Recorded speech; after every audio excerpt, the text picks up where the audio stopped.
Call the meeting to order. Okay, we're going to stand for the Pledge of Allegiance.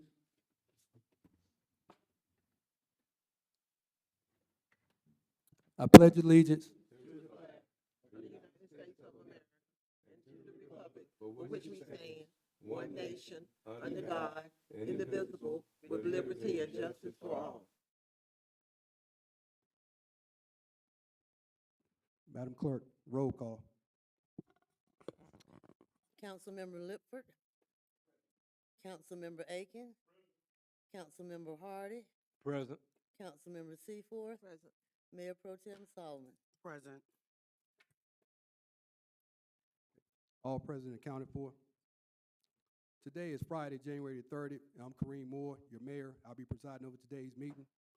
Today's meeting is convened to call for a special meeting to discuss personnel issues according to North Carolina General Statute 143-3188.11A6 to discuss personnel issues. At this time, I'll entertain a motion. Motion. It's been motioned by Councilmember Hardy, second by Councilmember Lifford, that we go into closed session to discuss personal issues. All in favor, vote by saying aye. Aye. All opposed, seeing none, motion carried. Mayor, may I interject that I have an error, a typo here.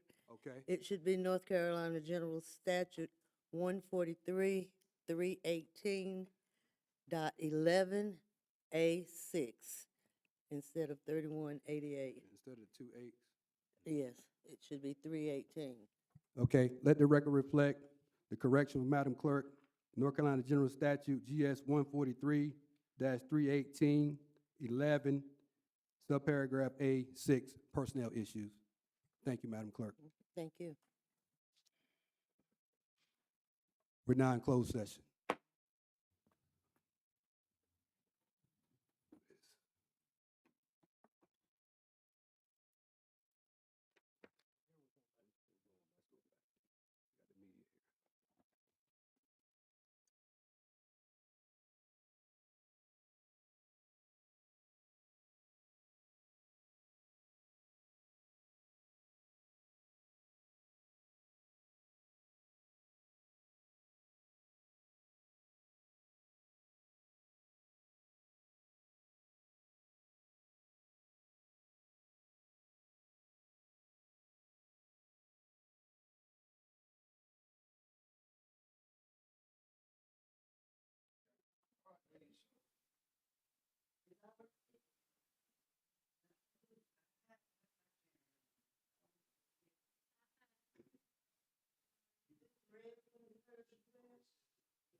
Hold on.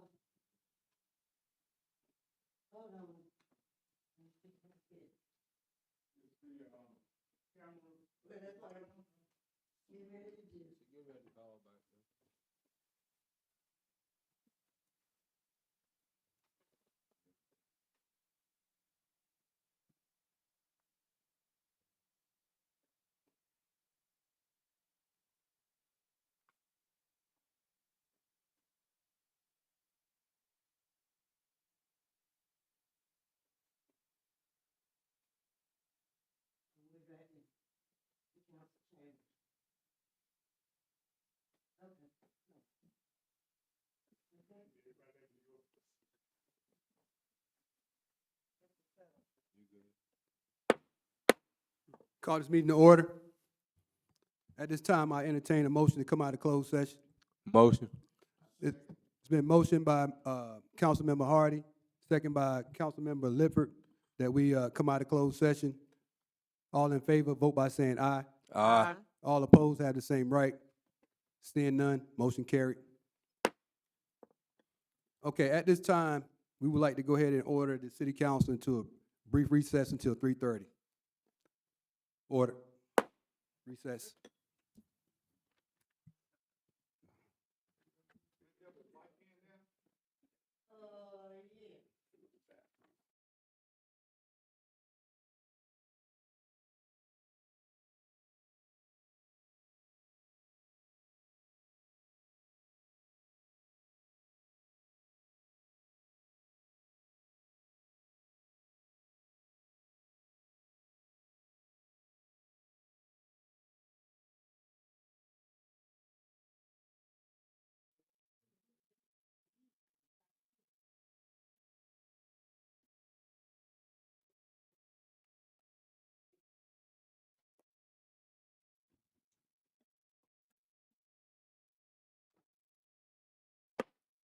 I'd like to call this meeting to order. Madam Clerk, roll call.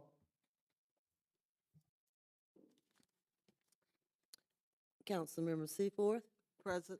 Councilmember Lipford, Councilmember Hardy, Present. Councilmember Aiken, Mayor Pro Tem Solomon. Present. All present accounted for. Okay, we bring this meeting back open after an extensive search for a replacement for our interim manager. The council just came out, we had a list of highly qualified candidates, and the council worked tirelessly to try to figure out a best fit for us. So I think today we're going to go forward and with this process of selecting an interim. Mayor, I actually have two motions that I would like to make. Okay. I would like to make a motion to accept the resignation of Mr. Steve Harrell, and for us to thank him for his service. Okay, there's been a motion on the floor by Mayor Pro Tem Felicia Solomon to accept the resignation of Steve Harrell as interim manager and thank him for his services. Can I get a motion? A second. Second. It's been seconded by Councilmember Aiken that we accept the resignation of Mr. Steve Harrell. All in favor, vote by saying aye. Aye. All opposed have the same right. Seeing none, motion carried. Mayor and council, I also like to make another motion. I'd like to make a motion to employ Mr. Ralph Clark as interim city manager, effective immediately, and instruct the city attorney to prepare a contract to the terms discussed. Okay, we have a motion on the floor from Pro Tem Felicia Solomon to accept Mr. Ralph Clark as the new interim city manager and have our attorney to prepare the contract. Can I get a second? Before you second, Sam, I'd like to say few words, please.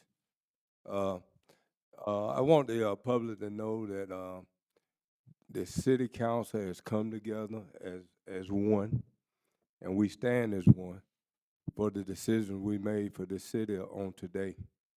And we'd like to welcome Mr. Ralph Clark as our new elected, voted on by the unanimous vote of this city council to be our new interim mayor. I second that motion. Okay, it's been motioned by Mayor Pro Tem Felicia Solomon and second by Councilmember Hardy that we accept Ralph Clark as our new interim city manager. All in favor, vote by saying aye. Aye. All opposed have the same right. Seeing none, motion carried.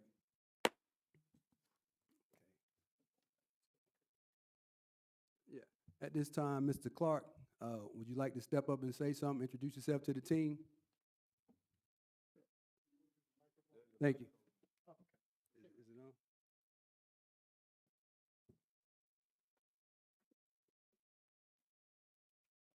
on?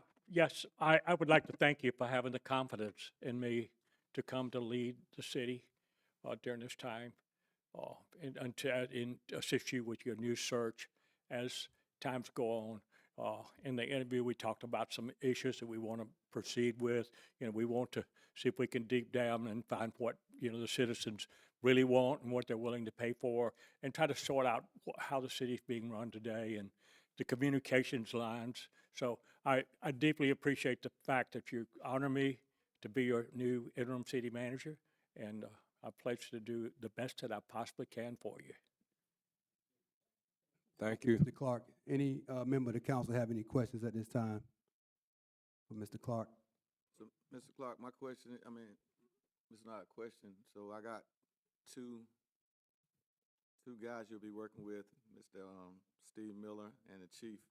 You feel comfortable working with those guys? Well, I hope so. I've worked with probably both of them over the last, some 20 years ago, so yes, I do, yeah. Got it. That's all I had. Mr. Clark, can you give the public some of your background, where you was, used to be a city manager before, and just a little background Yeah, on you? I'll give you a brief one because my history goes back about 50 years. And, I've started in local government in 1970 and basically started as a laborer and progressed up through the system. I was in South Boston, Virginia. I came to North Carolina in 1976 as a town administrator of Clayton. And Clayton then, if you know it today, was just a little country town of about 1,400 people. And fortunately, I was able to get in there, and I did an incredible job. I took a break and went back to school, and then a year or so after I came out of school, Clayton called and said, "Would you consider coming back?" So yes, I went back a second time, and my career kind of spread through most of eastern North Carolina, and I was in Washington, Elizabeth City. Got to think about how many places I did go. At Roxborough, here, and I finished here in 2007. After the 2007, I was not ready to retire, and still not. But I went to work in the private sector with an engineering firm. It's called Power Services, and we were an electrical engineering firm, and it was a brand new firm, and I worked with them for almost 12 years. And the road got the best of me, and so I decided to retire, quit, whatever you want to. Well, the day that I did, the league, has a pool of what they call interim managers, and my phone rang, and they were in need of an interim manager to go to a small town in eastern North Carolina. I accepted it. I liked it, and then I've gone on and I've done 13. This will be the 14th interim I've served in over the last 7-8 years. So I live in New Bern, commute to everywhere I've lived, everywhere I've worked, I've commuted. Now, I had a couple over in the central part of the state. I did Lexington, I also did Apex. And we were fortunate, my mother-in-law lived in Danville, Virginia, and we had a house up there to take care of her. She's 94 years old, so we had a house up there, so I was able to commute out of that house. But I've commuted to all my interims. Mr. Clark, you were here when Mayor Mosley was here, and you were here during the 2009 flood? In 1998. No, sure, I'm way off. I'm about 99. days off. Yes. 1999. Yes. Can you just expound on some of the changes that, how Kinston used to be compared to when you left? Well, we'll talk a little bit before 99 because some of you relate to it when DuPont was a king here. And you had the DuPont, you had the shirt factory, you had Hampton, you also had Diamond Tobacco. And in some of these things, little by little, started to shut down. And when I think if I remember, DuPont employed like 4,200 people at one time, and they were down to about 400 or 500 then. And shirt factory was gone. Hampton was not far from closing. Diamond Tobacco had moved out of here. And the city was experiencing tremendous losses of revenue during that period. And it was a really difficult time to go through, and we had to really make some tough decisions.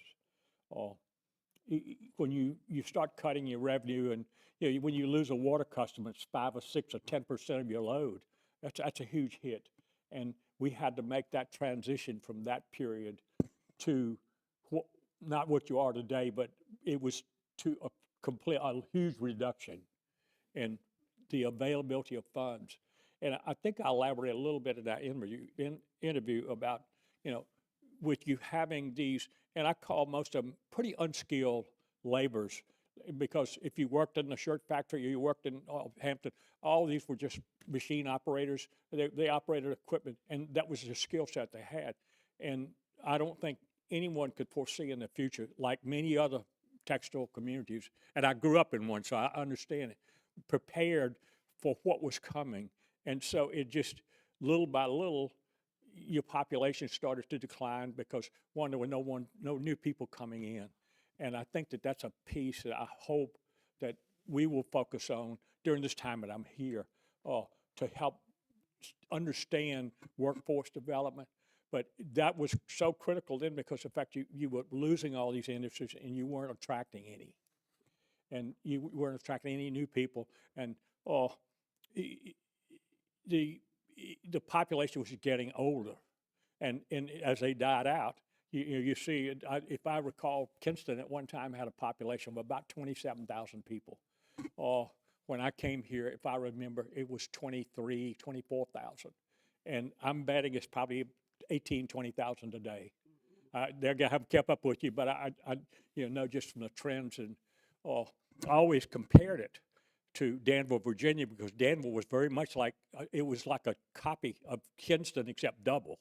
And they lost Dan River Mills, very similar to DuPont. Dan River employed like 6,600 people. And little by little, they started to, their population dropped. And if I put the charts out here, you could see, it was almost like they dropped together. So those are things that I think we have to work on, long after I'm gone, but still it's things I have to hopefully plant in your mind and your mindset as things to do as elected officials. And I don't know if I answered everything, but Mr. Clark, during our conversation, the council, we talked about how important it is, being able to have someone strong to help us navigate and to work along with our department heads during this budget season. And we also referenced about how engaged our citizens have been about, their tax dollars. Can you just share briefly about your support of our ask of how, we get input from the community? well, I think that you talked a little about having a town hall meeting. I think the first thing we have to do is kind of sort between ourselves. What is it you think that the community is telling you, and what is it you think that they're willing to pay for? And I still play golf over here. So I noticed somewhere coming into golf, somebody's got a sign up that's about your taxes.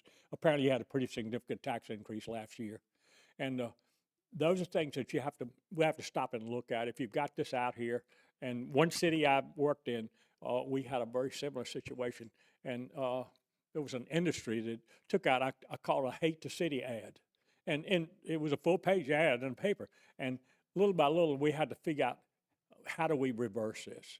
And I recall speaking to a Rotary or something one time, and I was early on there, and all of this atmosphere was there, and the city attorney had asked me to do the speaking. So, Jim, please don't ask me. But anyway, I stood there, and I took a lot of hits at that meeting, and the city attorney said, well, why don't we just give him a chance and see what to do? So I have to take somewhat of a similar approach. First of all, trying to identify what's here and what the problems are and start fixing some of these problems. We have to develop some plans on how we do this. And, understanding your population is one of the first things you have to do is understanding the ability. And you pointed out back some years ago, I ran for mayor, and I did.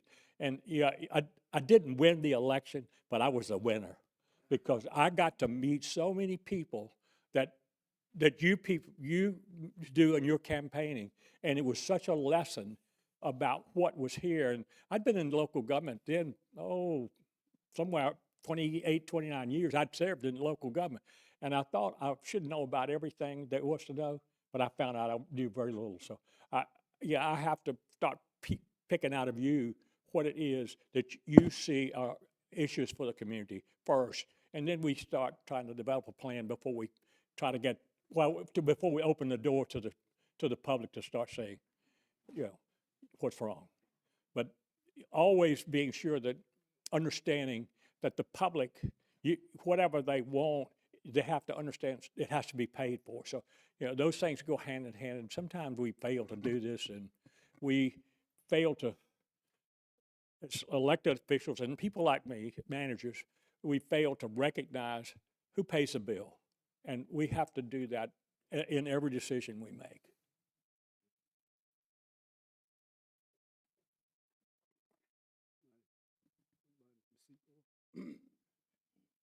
Good. Okay.